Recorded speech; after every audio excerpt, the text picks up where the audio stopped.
Hey there, guys. Today I'm taking a quick look at Mirror's Edge for the Xbox 360.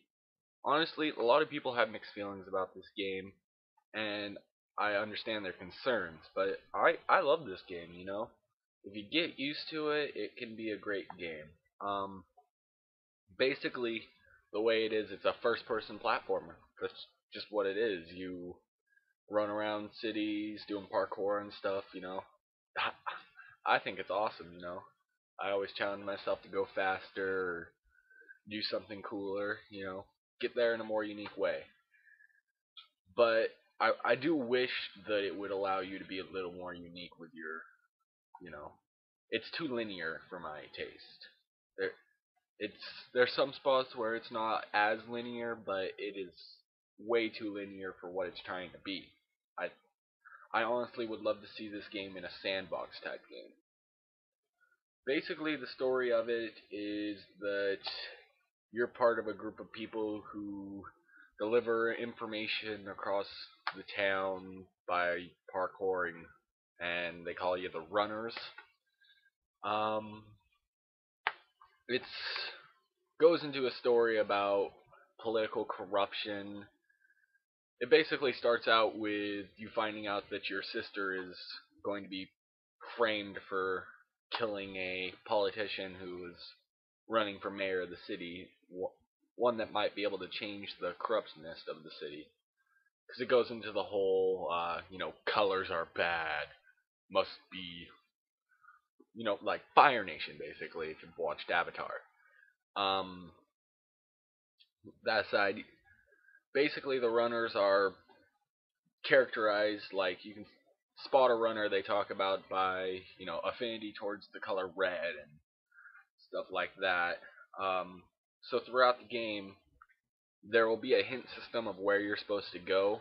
But this is only in the easier modes. If you go to the most difficult mode, the hint system's gone, which I like a lot. But it's just lights up red on things that you're supposed to climb or jump over or jump on, and it it can be helpful. I personally am glad I did it for my first playthrough, but I also think sometimes that I wish I had it because it'd have been a little funner. Um, there's also combat dynamics in this game. Basically, you punch and kick a cop until they drop their gun, knock them out, and you drop their gun. You can pick up your guns and shoot them. Though one of the best things you can do is just disarms. Disarms are automatic kills, and you get their weapon. Basically, what it is if you get close enough to them, they'll try to melee attack you, and at one spot, their weapon will turn red. At that moment, if you press the disarm button, then you'll disarm them. It's really hard to time, definitely in the later ones, but you can also use reaction time, which will slow everything down, which makes disarming a breeze, but you only have, limited reaction time, and it'll run out, and then you gotta wait for it to recharge, and, you know, it happens to me tons of times where I want to disarm this one guard, and then I realize the next guard's even harder to disarm or shoot, and then I don't have the reaction time to do it, and he kills me. Um, all that aside, I love this game. Uh, it's got a lot of twists and turns, some fun levels, some great sections because it's 90% platforming, 10% fighting.